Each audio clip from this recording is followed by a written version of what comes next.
पिछले भाग में हमने सुना दमनक सिंह के भयभीत होने से अचंभा था और उसे ये जानने की कौतूहलता हुई कि जंगल का राजा भयभीत क्यों।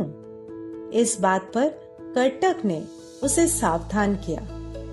यदि हम दूसरों के कार्य में हस्तक्षेप करेंगे तो हमारा वही हाल होगा जो उस बंदर के साथ हुआ। तो आज सुनेंगे उस बंदर और लकड़ी का खूंटा जो कर्टक सुना रहा है दमनक को।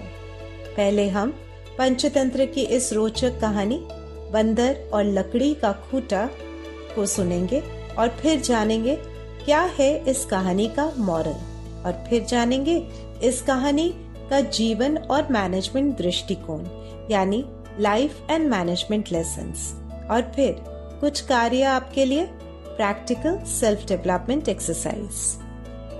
तो चलिए पहले इस कहानी को सुनते हैं। एक समय की बात है कि एक गांव में एक वृक्ष पर कई बंदरों का निवास स्थान था। उनमें से एक बंदर बड़ा ही नटखट था। वह सभी के काम पर केवल हस्तक्षेप ही नहीं करता परंतु काम बिगाड़ने में भी कुशल था। उसे दूसरों को परेशान करने में अति आनंद प्राप्त होता था। अक्सर दूसरों के काम में टांग अड़ाया करता था। एक बार कम वर्षा होने के कारण जब गांव में सूखा पड़ने लगा तब गांव वालों ने सोचा क्यों ना गांव में एक मंदिर का निर्माण किया जाए जिससे देवता प्रसन्न हो तथा हमारे ऊपर उनकी कृपा दृष्टि हो। मंदिर निर्माण का कार्य शुरू हुआ। उस दिन मजदूर मध्याह्न भोजन के लिए जब घर गए तभी वह पेड़ पर बैठा बंदर की टोली वहां से गुजर रही थी। सभी बंदर आगे निकल गए परंतु वह शरारती बंदर मंदिर निर्माण के स्थान पर ही रुक गया। वह पास पड़े लकड़ियों को देखने लगा और तत्क्षणात उसके मस्तिष्क में एक विचार उत्पन्न हुआ, क्यों ना इन लकड़ियों से कुछ छेड़छाड़ की जाए। लकड़ियों को इधर उधर करते हुए वह ऐसे चिरे हुए लकड़ी के पास पहुंचा जिसके बीच में एक छोटा सा लकड़ी का खूंटा अड़ा हुआ था। ऐसा मजदूर ही करके गए थे ताकि उन्हें आकर इस लकड़ी को काटने में अधिक परिश्रम न करना पड़े। बंदर के दिमाग में आया क्यों ना ये लकड़ी के खूंटे को हटा दिया जाए। बस और क्या था, वह लकड़ी को निकालने की कोशिश में लग पड़ा। जैसे ही वह निकालने लगा लकड़ी से कर कर आवाज आने लगी। उसने बचपन से ही कर कर का अर्थ निखट्टू यानी निकम्मा आलसी जाना था। अब तो बंदर को क्रोध आने लगा। अच्छा तो अब ये मुझे निखट्टू यानी निकम्मा आलसी कह रहा है, अब तो मैं इसे छोड़ूंगा नहीं। वह उस छोटे लकड़ी को अपनी पूरी शक्ति से निकालने का प्रयास करने लगा। प्रयास में खोया हुआ उसके दिमाग को पता ही नहीं चला कि उसका पूंछ दो लकड़ियों के बीच में फंस रहा है। वह तो छोटी लकड़ी को निकालने में ही लगा रहा। उसने जैसे एक जिद पकड़ ली थी। अच्छे कार्यों में जिद लाभकारी होता है परंतु इस बंदर का तो कुछ और ही हेतु था।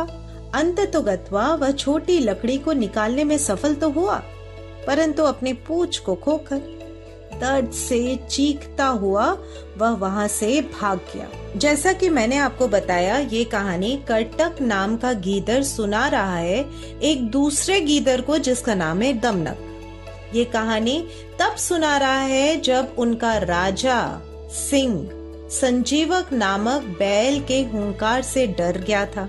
कहानी को सुनाकर कर्टक बोला, व्यर्थ के काम करने से पूंछ भी कट सकती है अथवा जान भी जा सकती है।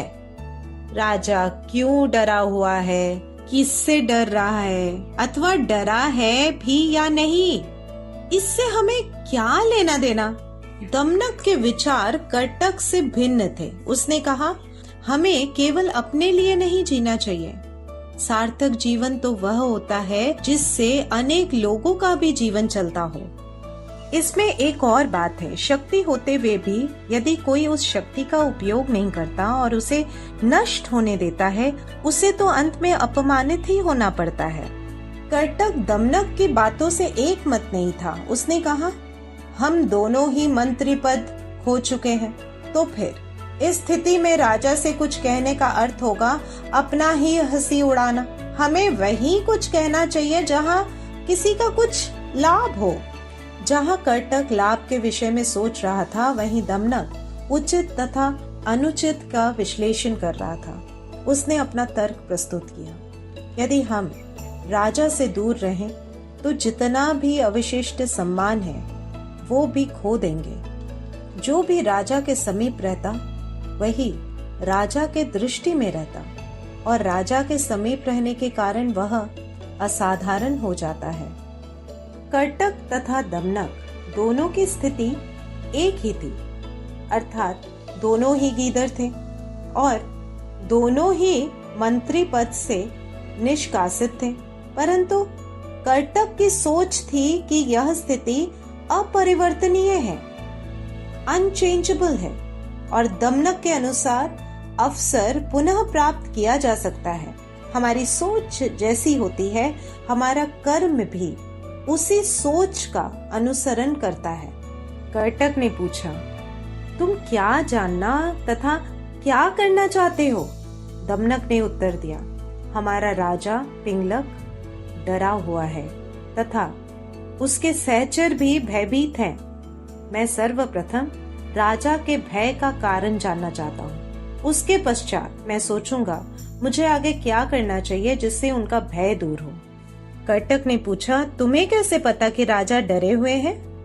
एक प्रभावी व्यक्ति न केवल शब्दों की ओर ध्यान देता परंतु हाव भाव को भी अनदेखा नहीं करता। दमनक ने उत्तर दिया, पिंगलक के हाव भाव, चाल ढाल, बातचीत, आंखों और मुख से स्पष्ट प्रतीत हो रहा है कि वह अति भयभीत है। दमनक केवल वर्बल लैंग्वेज को ही नहीं अपितु नॉन वर्बल कम्युनिकेशन अर्थात बॉडी लैंग्वेज के ऊपर भी ध्यान देता। कई बार दूसरे अपनी मन की बात बातों से प्रकट नहीं करते परंतु बॉडी लैंग्वेज, टोन और फेशियल एक्सप्रेशन के द्वारा स्वयं ही प्रकट हो जाता। जो बॉडी लैंग्वेज को पढ़ सके उसके लिए सफलता प्राप्त करना कुछ और सरल हो जाता है। कर्टक को अभी भी संदेह था। वस्तुतः हम अपनी सोच के अनुसार दूसरे को समझने की भूल करते हैं, परंतु क्या पता दूसरे की सोच हमारी सोच की सीमा से परे हो। कर्टक ने पूछा, तुम तो ये भी नहीं जानते कि राजा की सेवा कैसे की जाती है। ऐसी स्थिति में उन्हें वश में कैसे करोगे? दमनक का संकल्प दृढ़ था, अतः वह कोई भी संदेहपूर्ण अथवा नकारात्मकता से प्रभावित ना होकर अपना सकारात्मक दृष्टिकोण रख रहा था। उसने पूर्ण आत्मविश्वास से कहा, मैंने बचपन से ही अपने पिता से सेवा धर्म तथा राजनीति के बारे में जो कुछ भी सुना वह मैंने सीख लिया है। इस पृथ्वी में अपार स्वर्ण है जो केवल शूरवीर, विद्वान तथा राजा के चतुर सेवक ही प्राप्त कर सकते हैं। कर्टक को भय हो रहा था। उसने पूछा, ये तो बताओ तुम सिंह पिंगलक के पास जाकर क्या कहोगे? गीदड़ दमनक ने उत्तर दिया, इसका उत्तर मैं अभी नहीं दे सकता। वार्तालाप करते समय एक बात से दूसरी बात अपने आप निकलती रहती है। जैसा प्रसंग होगा उसी के अनुसार बोलूंगा। उचित, अनुचित तथा समय का विचार करके जो कहना आवश्यक होगा वही कहूंगा। दमनक के तर्क को सुनकर कर्टक समझ गया कि वह दृढ़ निश्चय कर चुका है। वह बोला, ठीक है, अवश्य जाओ, बस मेरी एक बात याद रखना कि राजा के पास पहुंचकर हर समय सावधान रहना। तुम्हारे साथ मेरा भविष्य भी जुड़ा हुआ है। कुछ लोग अपना साहस ना रखकर दूसरों पर ही निर्भर करते रहते हैं। ऐसा ही एक गीदड़ था कर्टक। कर्टक के अनुमति पाकर उसे विनम्रता से प्रणाम कर दमनक अपने चुनौतीपूर्ण लक्ष्य की ओर अग्रसर हुआ। कई जानवरों के बीच सुरक्षित बैठा था भयभीत सिंह पिंगलक। दमनक को आते देख उसने अपने प्रहरी को आदेश दिया, मेरे पूर्व महामंत्री के पुत्र को प्रवेश करने दो और उसे उचित आसन भी दिया जाए। गीदड़ दमनक से सिंह पिंगलक ने आने का कारण पूछा तो दमनक ने एक एक शब्द को सम्मान के हार में पिरोता हुआ बोला, हे राजा, समय के अनुसार राजा को हर कोटि के व्यक्ति से काम पड़ सकता है, चाहे वह व्यक्ति उत्तम हो, मध्यम हो या अधम।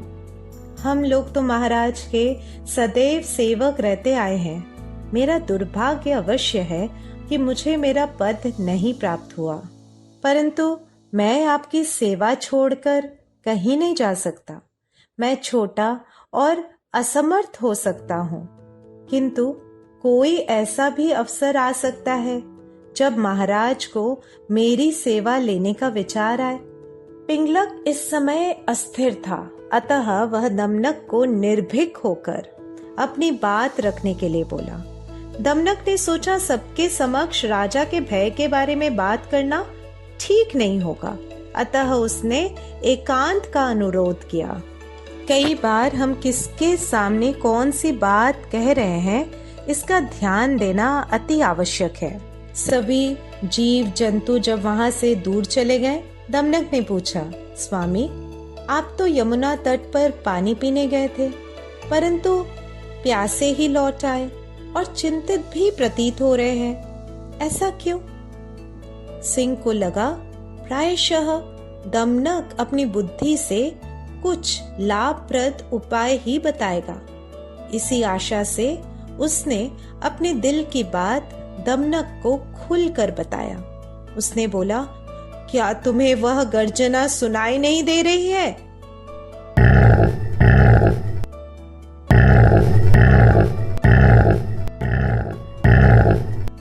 दमनक ने कहा, सुनाई तो दे रही है, परंतु ये समझ नहीं आ रहा है कि ये बात आप क्यों पूछ रहे हैं। पिंगलक ने उत्तर दिया, सोचो, अगर इस जंतु की गर्जना इतनी भयंकर हो सकती है तो वह स्वयं कैसा होगा?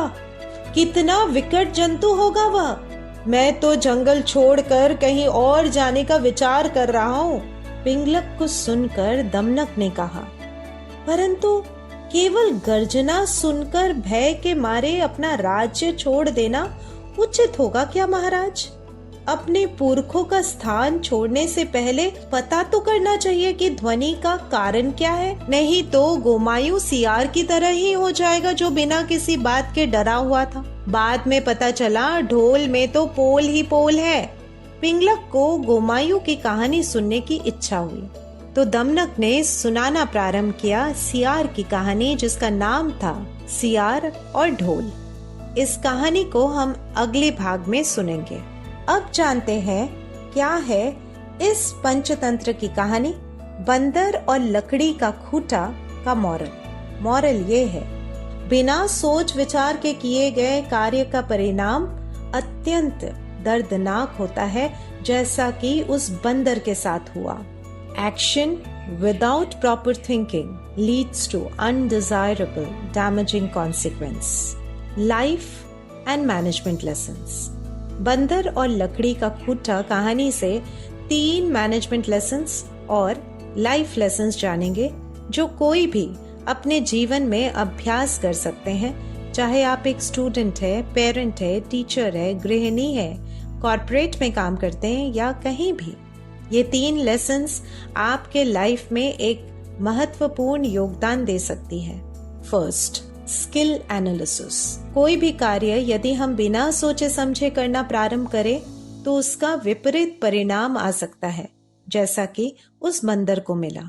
अपने स्किल के अनुसार कार्य करें और आवश्यकता पड़ने पर कार्य के अनुसार स्किल डेवलप करें, पर बिना स्किल के यदि कार्य में छलांग लगाएंगे तो बंदर की तरह पूछ नहीं तो नाक तो अवश्य कटवाएंगे। Second, monitor your belief system. आपका आंतरिक स्थिति बाहरी परिस्थिति का अर्थ निर्धारित करती है, यानी Your internal state gives meaning to external situations. लकड़ी में से कर कर आवाज आते ही बंदर को निखट्टू यानी निकम्मा आलसी सुनाई देने लगा। उसके मस्तिष्क में कर कर का अर्थ निखट्टू यानी निकम्मा आलसी ही फिट था। इसी तरह अगर हम अपने मस्तिष्क में अनरियलिस्टिक बिलीव्स को फिट करके रखते हैं तो हम भी उस बंदर की तरह क्रोध के वश में गलत निर्णय लेकर अनावश्यक कार्यों में अपना समय व्यर्थ कर अपने को हानि ही पहुंचाएंगे। Third, your intention determines your emotions.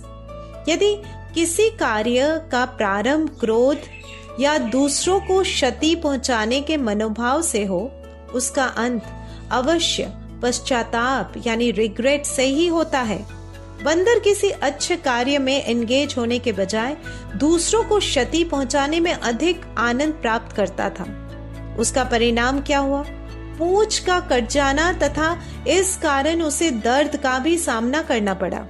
कई लोग अपने लाभ के लिए, प्रमोशन अथवा मार्क्स के लिए गलत रास्ते का चयन करते हैं। ऐसा कर उन्हें कुछ समय की प्रसन्नता तो प्राप्त हो सकती है, परंतु उसका अंत अत्यंत गंभीर तथा निराशाजनक ही होगा। इसलिए आवश्यक है कि स्वयं के कार्य निश्चित करें और अपने एनर्जी को उसी कार्य में उपयोग करें।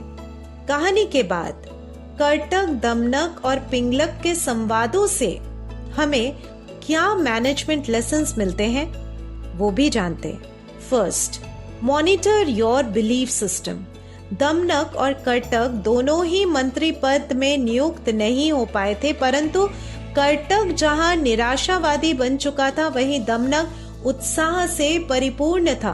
कर्टक का बिलीफ सिस्टम था हमें क्या करना, छोड़ना, परंतु दमनक इसी परिस्थिति को एक अपॉर्चुनिटी के रूप में देख रहा था। उसे लग रहा था कि वह राजा के भय को दूर करने में कुछ योगदान दे सकता है। उसका बिलीफ सिस्टम था हम केवल भोजन के लिए क्यों जिए, जीवन उसी का उचित है जिसके जीने से औरों का जीवन भी चलता हो। आप जिस तरह के वाक्यों का प्रयोग करते हैं उसी से आप अपने बिलीफ सिस्टम को जान सकते हैं। अपने लैंग्वेज पैटर्न को ऑब्जर्व कर अपने बिलीफ सिस्टम को पहचाने और अनहेल्पफुल या डिस्ट्रक्टिव बिलीफ्स को परिवर्तन करें। Second, courage doesn't mean not having fear. Rather, it means doing what is to be done, piercing your fear. अर्थात साहस डर ना होने को नहीं कहते, परंतु डर को भेद कर उचित कार्य करने को ही साहस कहते हैं। ऐसा नहीं कि केवल कर्टक ही पिंगलक से डरा हुआ था, दमनक भी डर रहा था, परंतु वह उस डर को किसी भी रूप में अपने सोच के ऊपर हावी नहीं होने दे रहा था। कर्टक जैसे लोग डर के कारण इट्स नॉट पॉसिबल का शिकार होकर बैठ जाते हैं और अपने हार का दोष व परिस्थिति और अपने भाग्य को देकर एक निराशापूर्ण जीवन व्यतीत करते हैं। वहीं दमनक जैसे लोग किसी एक परिस्थिति से हताश होकर अथवा डर के कारण किसी भी उचित कार्य को नहीं त्यागते। ऐसे ही लोग उच्च पद को प्राप्त करते हैं। ऐसा नहीं कि इन्हें फेलियर का सामना नहीं करना पड़ता, परंतु फेलियर इन्हें आगे बढ़ने से रोक नहीं सकता। थर्ड, कम्युनिकेशन इज अ की फैक्टर टू सक्सेस। दमनक अपने वर्ड्स, टोन और बॉडी लैंग्वेज को ध्यान में रखकर अपने विचार प्रस्तुत कर रहा था। केवल विषय वस्तु यानी कंटेंट ही नहीं, अपितु सार्थक व्यक्ति कंटेंट के साथ साथ अपने प्रेजेंटेशन पर भी ध्यान देता है।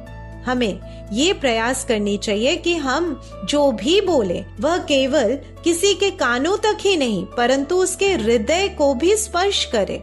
दूसरों के भी हाव भाव को ध्यान से पढ़ना चाहिए जैसा कि दमनक ने किया।